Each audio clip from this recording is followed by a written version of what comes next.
Mr. Mlotswa, good afternoon. Good afternoon, Honorable Man. You, you know why there is a sense of uncomfortability or tenseness? I'll tell you why that is. Because we are dealing here with a national hero. General Mkhwanazi is a national hero for what he has done in going public and talking about the rot in SAPS. And the country was joyous about that because many people experiences these poor service, no assistance from police on the ground. And so people are very protective over the image of General Mkhwanazi because he's done something that everyone has been waiting for to be done. And that's how we're sitting here today. Now, when you sit there, you are a rare breed because you are now coming and you are alleging that the national hero has holes.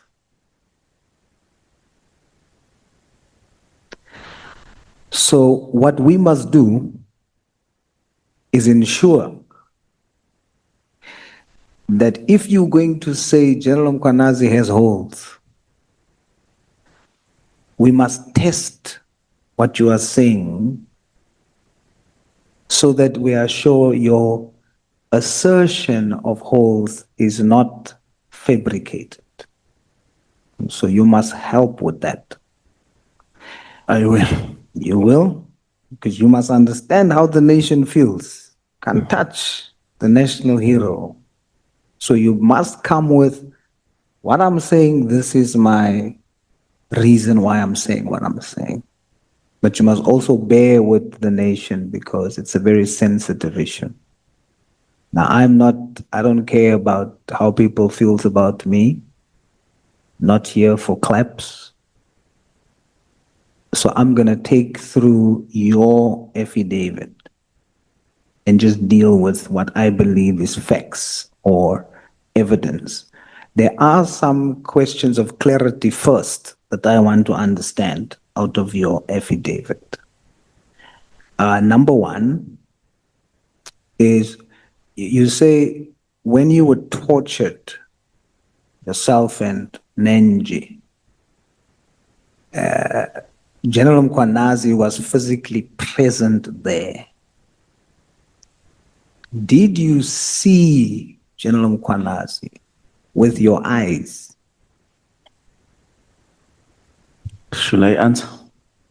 Please.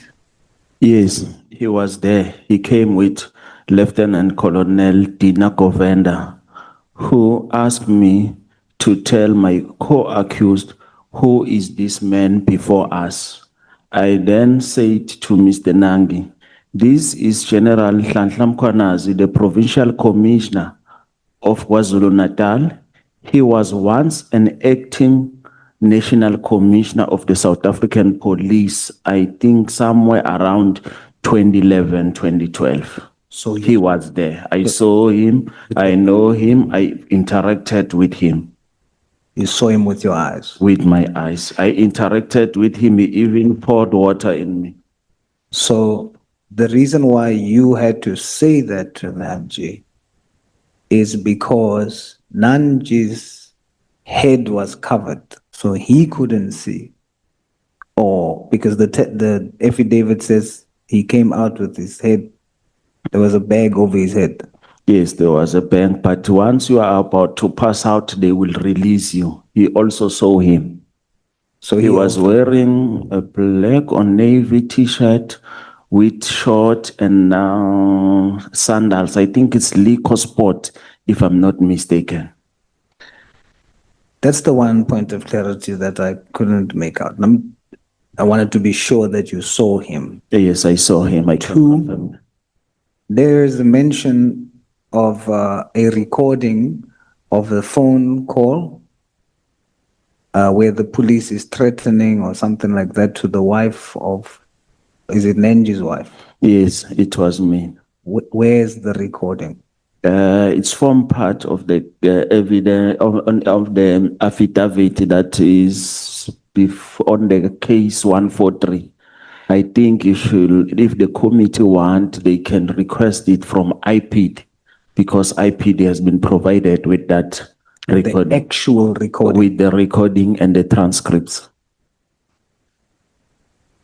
Okay. Now, what makes me, when we look strictly at evidence, what satisfies me about your motive, because we must test your motive. Are you doing this because you are sent here to make General Mkhwanazi look bad? We must test that motive. Now, what satisfies me that that's possibly not the case, I can't say for sure, but what convinces me that it's possibly not the case is, number one, the case you've opened against General Mkhwanazi was February 2025, correct? That's correct, Honorable Ma'am. Now, if it was 2025 February, the press conference was done July 2025.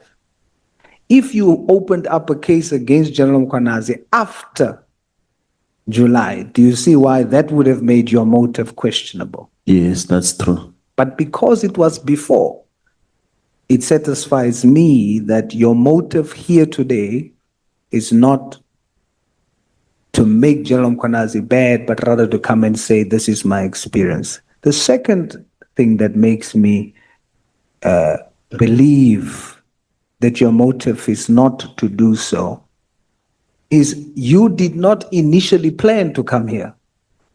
Yes, that's true. Explain why ultimately you decided to come.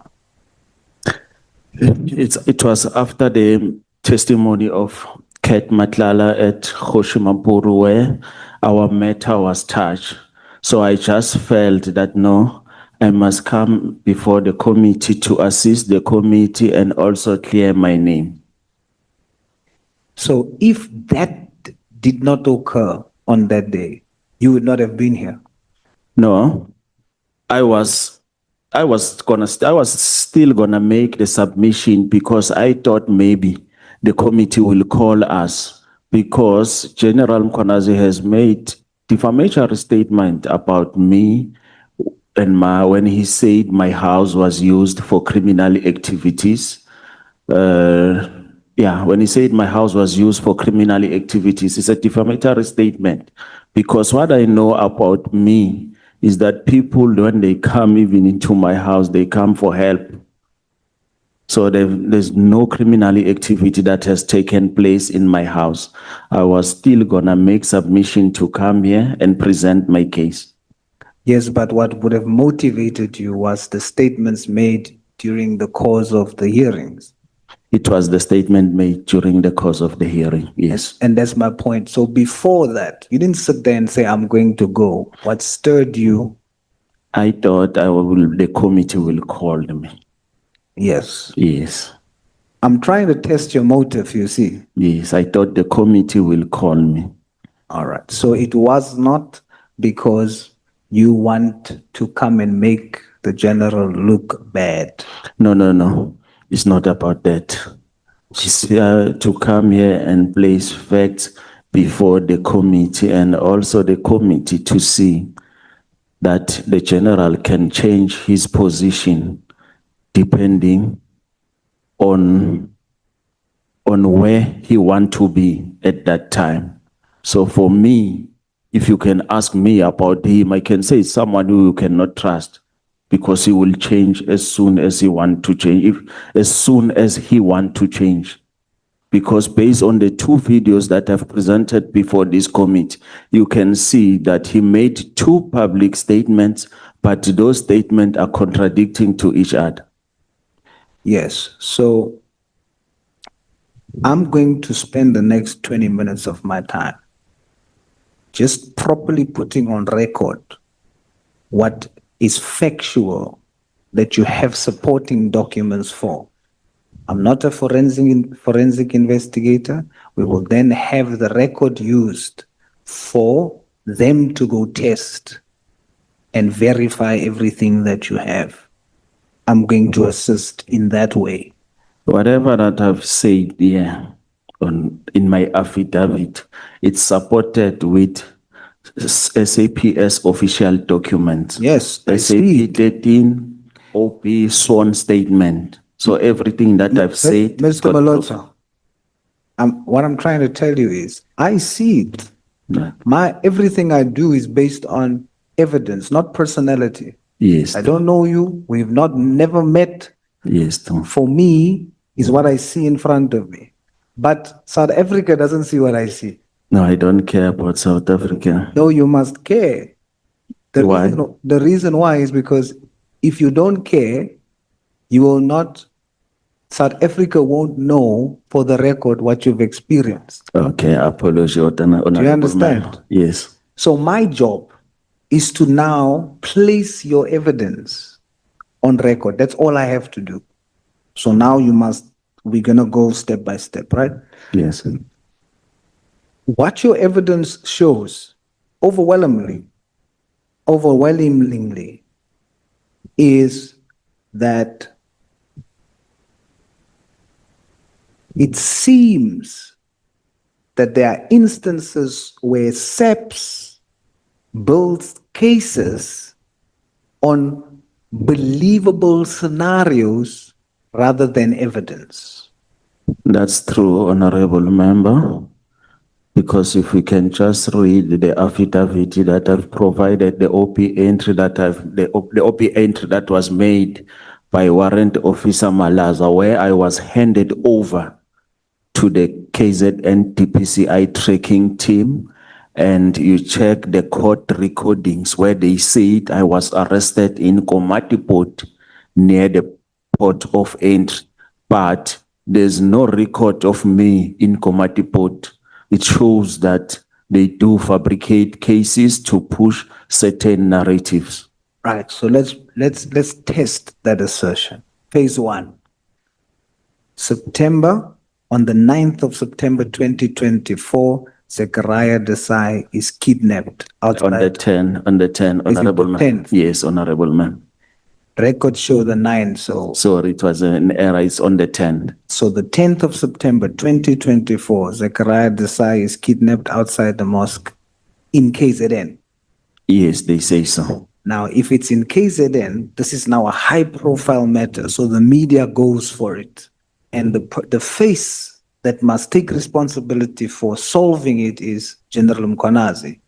Yes. So now media goes and it becomes a big story. So now it's going to be followed. October goes by. November, police fails to locate Desai. Now pressure is mounting from the community and the Desai family. Now they need to find someone. This is just theory. It must be tested. I'll be testing your assertion. Now they need to find someone to make it believable, is what you are saying. Now you have Nanji.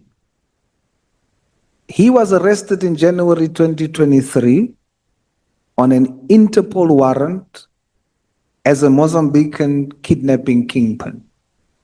So that image will stick. It will be believable if you pin the kidnapping of Zechariah Desai on Nanji, it's going to be believable.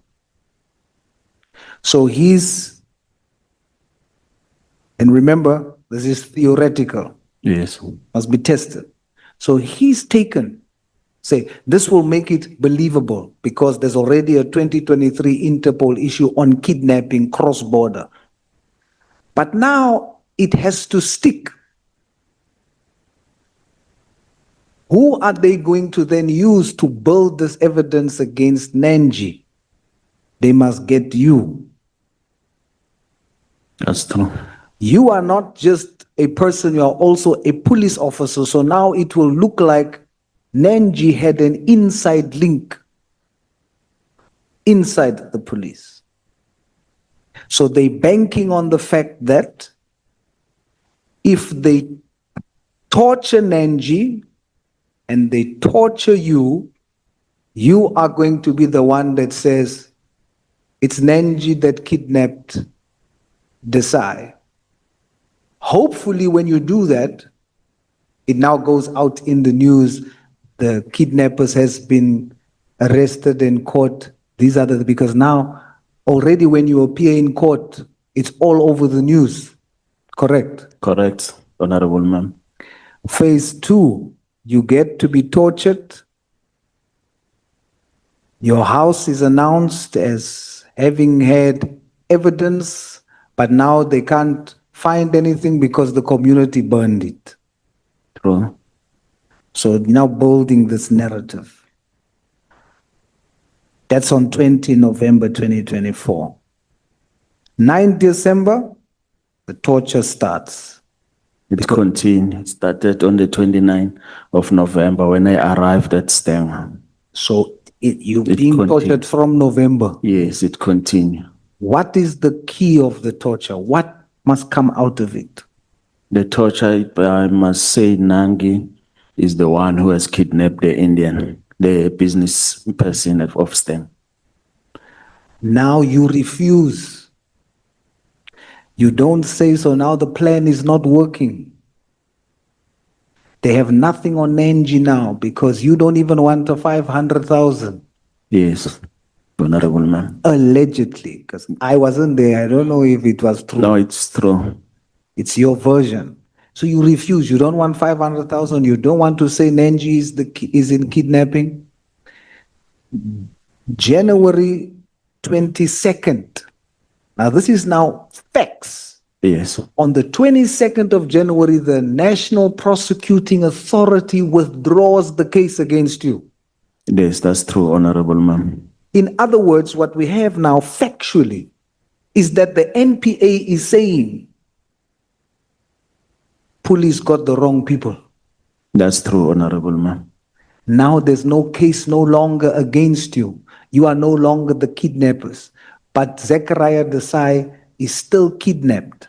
And then February 2025, you then go and you open up a case, yourself and Nenji. Yes. After your case is withdrawn, yes. You open up a case against Nhlanhla Mkhwanazi and others. These are all verifiable stuff on record. That's true. And then in February, after you guys are now out of the picture, Desai is released by his kidnappers. That's true. But there's no arrests made. I don't know. That's what the reports are saying. Yes. So Desai gets released by his kidnappers. The police has not made any arrest. And you, the case against you is withdrawn. That's a public official admission. They were wrong about you. That's true, Honorable Man. Then now, the 6th of July happens. We are sitting here now because we are investigating based on that press conference. Then there's testimony during that time. And we hear that the pressure is now mounting more, and the request is made for you to withdraw the case you made in February. That's true, Honorable Man. Why do you think you are asked through, again, that's an allegation. It is Ket Matlala, yes, alleging that Nhlanhla Mkhwanazi has sent him to Nenji to offer 5 million to withdraw the case. And if he succeeds in withdrawing the case, he will keep his contract. Yes, and then that case, the attempted murder case, they will withdraw it. And based on that allegation is where you are now linked to this whole thing, because you and Nenji refuse to withdraw the case. Yes, because we are not interested in money, we are interested in justice.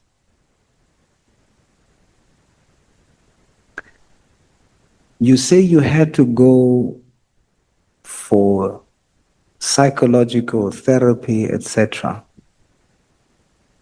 Is this because of the torture? Yes, it's because of the torture. Now,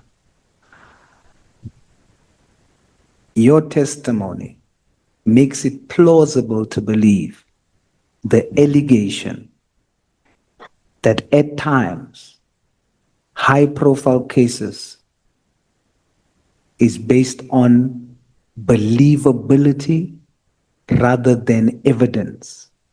And innocent people are being used to frame a narrative in the public domain of a case being solved, yet innocent people are tortured, are hurt, whilst the real kidnappers, to date, the real kidnappers of Zechariah Desai is still not arrested.